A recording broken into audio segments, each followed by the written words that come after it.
Yeah, so this is part two. So if you want to marry or get married,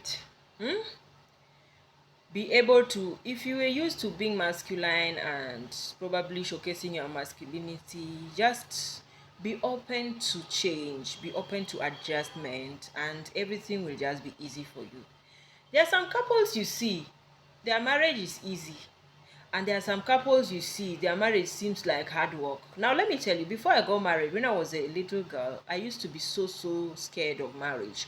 Why? Because I literally saw married women as frustrated and stressed women, and back then they were actually frustrated.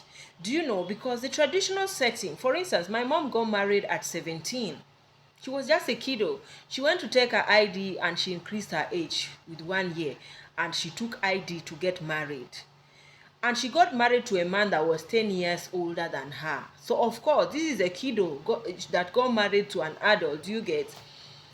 And then most of those women back in the days, my mom's time, they were just literally surviving in marriages, because the kind of marriage setting they used to have, the picture I got, what they portrayed was very different.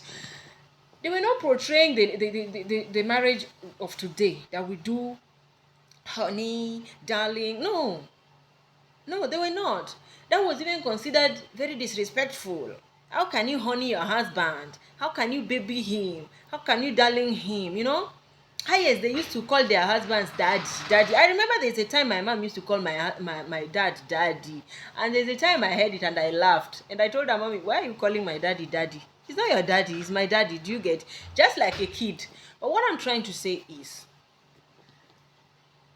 I've never pictured myself getting married to someone who I fear you, because the kind of marriage setting I saw when we were growing up, all those my father's brothers, their wives literally feared them.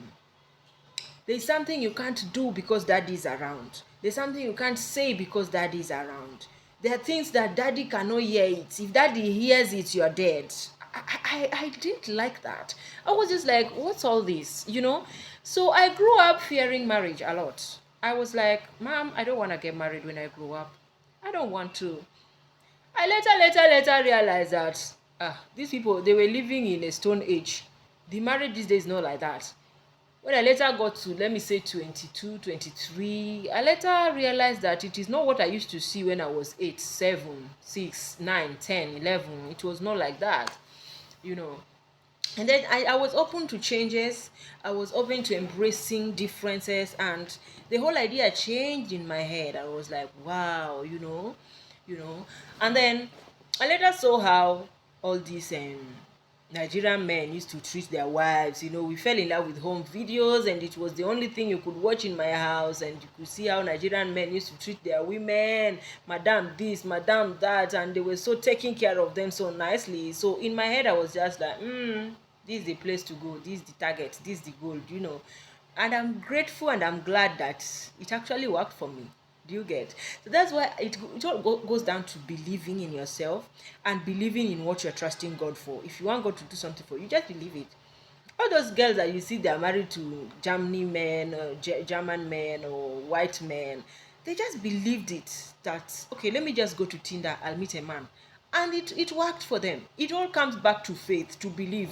Do you believe that it can happen to you? Do you believe it's possible?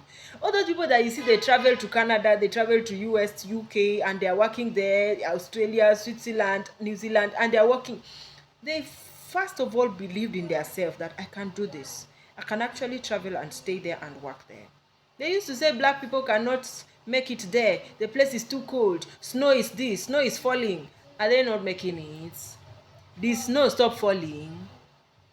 We later even learned that the snow did not used to fall 24 hours. It doesn't fall 365 days in a year. No. There are seasons for snows. There are seasons that them too, they see the sunlight. Do you get? So it all comes back to that. So like I was saying, growing up, I used to feel like marriage was hell, and most women that were married around our village, their husbands used to beat them. They would beat them. There's one scenario I vividly remember. They beat this woman until the woman was coughing blood.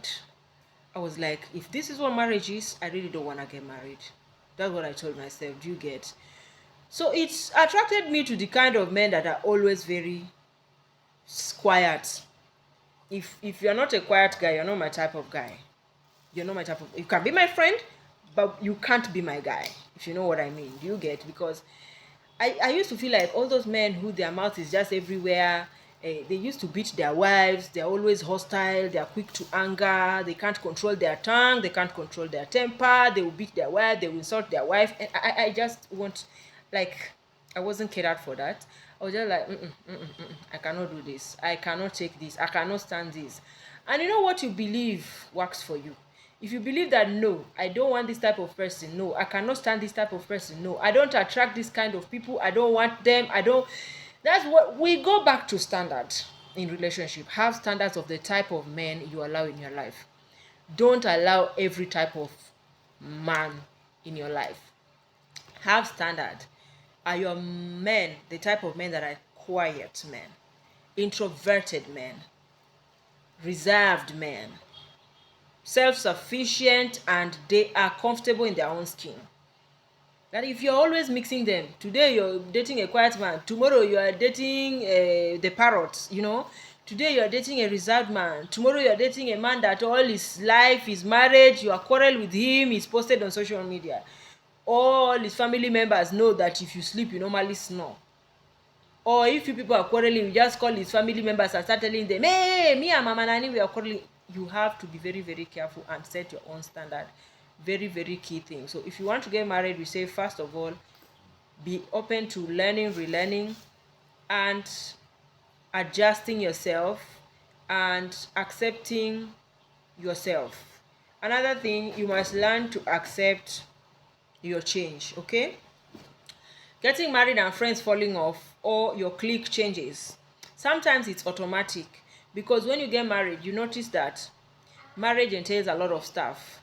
You can no longer hang out with the kind of people you used to hang out with, because you need someone to talk to you about the things that are now the reality to you, the new reality to you. Not to bash anybody, but most single people, most of them, not all of them, are very shallow-minded. Their conversations don't hold water. Their conversation are not like building you. Most times you talk to them, they're talking a lot of nonsense. They're everywhere with their conversations. You end up feeling drained. And then when you get married, you realize that there's more to life than gossiping. There's more to life than discussing about people in your village. There's more to life than just calling people in your village and start discussing whose daughter got pregnant, whose daughter's marriage ended, whose father died, who stole whose chicken, and all those kind of things. Because of course, those are conversations of single people. They don't have things to think of. When you get married, you have school fees to pay, you have children to take care of, your kids get sick, you have hospital bills to pay, you have prayers to pray for your children. You get? So most times those cliques, they just fall off. It's not as if somebody is feeling too big, that they're now married, they now feel too much. No, most times it's not like that. The things just fall off. Some conversations that used to make sense to you no longer make sense to you anymore, and that's how most people, even in marriage, you find yourself awakening to yourself, awakening to your dreams, awakening to things that basically you never thought you'd awaken to. Do you get? You find meaning in life. You find that you no longer want conversations that drain you. You let go of people that make you feel uncomfortable. You realize that you can dress up beautifully and still respectfully. You don't need to wear what makes you uncomfortable to please people. You need to wear what makes you comfort. Comfort comes first. As long as you're okay and God is okay and your husband is okay or your wife is okay with it, you're good to go. Do you get?